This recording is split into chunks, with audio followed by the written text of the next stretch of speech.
आज 21% के जगह 27% जो आरक्षण है वो हमारा हक है। कोई हम लोग भीख नहीं मांग रहे हैं, पर उसके लिए भी हमको संघर्ष करना पड़ रहा है।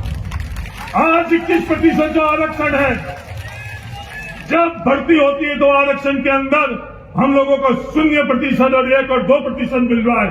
वही संघर्ष हमको वापस करना पड़ रहा है जो हमारे पूर्वजों ने किया। आज हम लोगों को संघर्ष करना पड़ रहा है। लोग बड़े यश लेते हैं, लोग बड़ी बातें करते हैं कि सरकार हमने बनाई, पर ये सरकार जो हमने बनाई, इस सरकार के सामने हम लोगों को संघर्ष करना पड़ता है। ये संघर्ष किस कारण करना पड़ता है? नौजवान साथियों और किसान भाइयों, अगर ये चीज आप समझ लोगे तो हमारे को आने वाले पीढ़ियों के अंदर संघर्ष भी करना पड़ेगा। जब हम लोग सभी मजदूरी करा करते थे, और मजदूरी भी उन दोनों के ऊपर, उस जमीन पर जहां 4-4 साल तक बारिश भी कई बार नहीं पड़ती थी, उस जमीन पर हम लोग मजदूर, और मजदूर से हम लोगों को सरकार के एक फैसले खातेदारी के अधिकार में किसान बनाया 1954 में, खातेदारी का अधिकार और 3 एक्ट। वहां से हमारा सफर शुरू हुआ। बाड़मेर जिले के अंदर चौधरी रामदान जी ने किसान बोर्डिंग के रूप में हम लोगों के लिए एक दुनिया का सबसे बेहतरीन मंदिर दिया,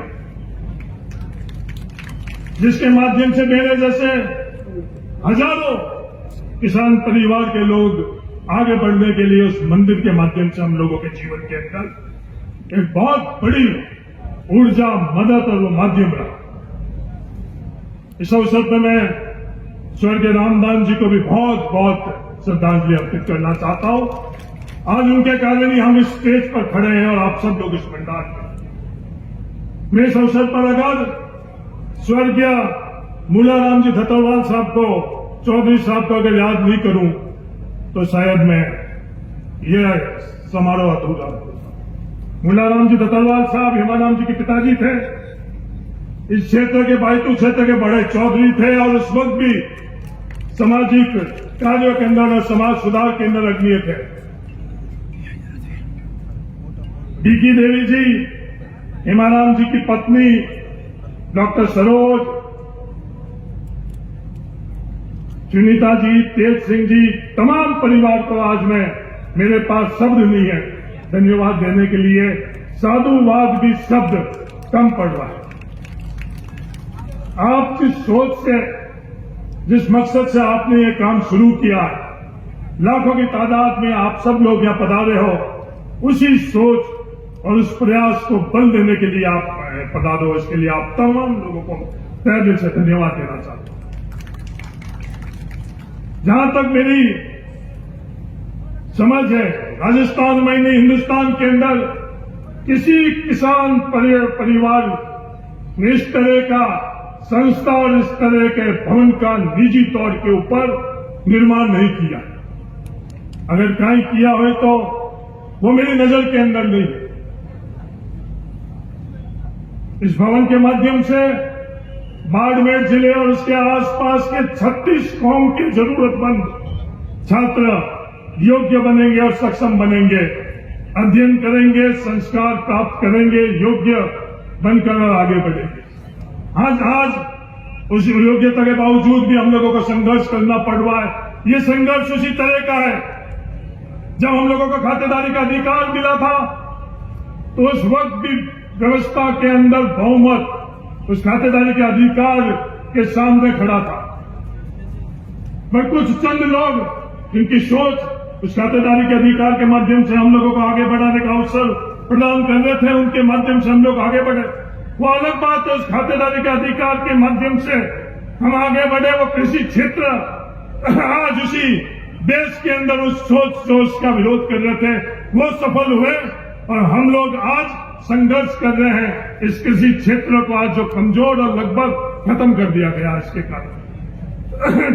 खारापार के एक शिक्षक सारण साहब ने पिछले दिनों में गन्ना करी, लक्ष्मण जी डेलू ने मुझे बताया, जो बाजरी हम लोग बोते हैं वो 42 रुपए के अंदर हम लोगों को घर में पड़ती है, और वो बाजरी आज बाजार में जब हम लोग बेचने जाते हैं तो उसकी क्या भाव मिलते हैं। जिस तरह से ये कृषि क्षेत्र खत्म किया गया, उसी तरह से आज ये प्रयास किया जा रहा है किसान के और गांव से योग्य बच्चे जो किसान बोर्डिंग और वीरेंद्र धाम से योग्यता के माध्यम से इस देश के अंदर इस व्यवस्थाओं के अंदर हिस्सेदार और भागीदार बने, उनको कैसे रोका जाए। उसी सोच के कारण चाहे वो जातिगत जनगणना की बात है, वही सोच, वही वर्ग, वही लोग मजबूती से आज जातिगत जनगणना को रोक रहे हैं, वो सफल हो रहे हैं और आज हमको वो का वो संघर्ष करना पड़ रहा है।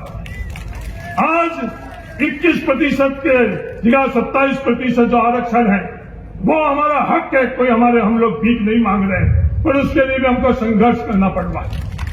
आज 21% जो आरक्षण है, जब भर्ती होती है तो आरक्षण के अंदर हम लोगों को 0% और 1 और 2% मिल रहा है। वही संघर्ष हमको वापस करना पड़ रहा है जो हमारे पूर्वजों ने किया। आज हम लोगों को संघर्ष करना पड़ रहा है। लोग बड़े यश लेते हैं, लोग बड़ी बातें करते हैं कि सरकार हमने बनाई, पर ये सरकार जो हमने बनाई, इस सरकार के सामने हम लोगों को संघर्ष करना पड़ता है। ये संघर्ष किस कारण करना पड़ता है? नौजवान साथियों और किसान भाइयों, अगर ये चीज आप समझ लोगे तो हमारे को आने वाले पीढ़ियों के अंदर संघर्ष भी करना पड़ेगा। बहुत मिलने हैं सुनीता जी और तेज सिंह जी जैसे जो हेमाराम जी की सोच को उस परिवार के अंदर आगे बढ़ाने के लिए अपना सब कुछ लगाया है। वरना आज के जमाने में आज की पीढ़ी सिर्फ अपने आप के लिए सोचती है और अपने परिवार के लिए सोचती है। मेरे इस अवसर के ऊपर आप तमाम लोगों से यही निवेदन है, जागृत हो, शिक्षित हो, संगठित हो, हक के लिए संघर्ष करो। आने वाले वक्त के अंदर सिर्फ हिस्सेदारी से संतुष्ट नहीं हो, आने वाले वक्त के अंदर व्यवस्थाओं के अंदर नेतृत्व हम लोग किस प्रकार से कर सकें। हमारे आदर्श रामदास जी डोकिया, हमारे आदर्श गंगाराम जी, हमारे आदर्श हेमाराम जी ने जो संघर्ष किया है, जो इन लोगों के पीड़ा के बावजूद भी इन लोगों ने हम लोगों के लिए एक मार्ग प्रशस्त किया है। उस मार्ग पर बढ़ते हुए हम लोग आगे कैसे बढ़े, आगे बढ़ने के लिए आप सब लोगों को शुभकामनाएं। और तय दिल से मैं सचिन पायलट जी आपको भी धन्यवाद देना चाहता हूं कि आपने समय निकालकर, आज भी नहीं, जिस दिन हेमाराम जी चौधरी साहब को सबसे ज्यादा जरूरत थी, हम परिवार के लोगों के बाहर जाकर चंद लोग ही हेमाराम जी चौधरी साहब को व्यक्तिगत तौर पर संबल बढ़ाने के लिए आते थे, उसमें आप उस वक्त जब आप आते थे, वो ऋण हमारे लिए सबसे बड़ा है। आपका पद, आपकी राजनीतिक ताकत से जो आप लोगों ने दिया है, उससे बड़ा जिस वक्त हम लोगों को उस चीज की जरूरत थी, आप सचिन पायलट जी आकर आप हमारे परिवार के साथ खड़े रहे। तय दिन से आज मैं स्वाभाविक तौर के ऊपर आपको धन्यवाद देना चाहता हूं। धन्यवाद। जय हिंद। राम राम। बहुत बहुत शुक्रिया।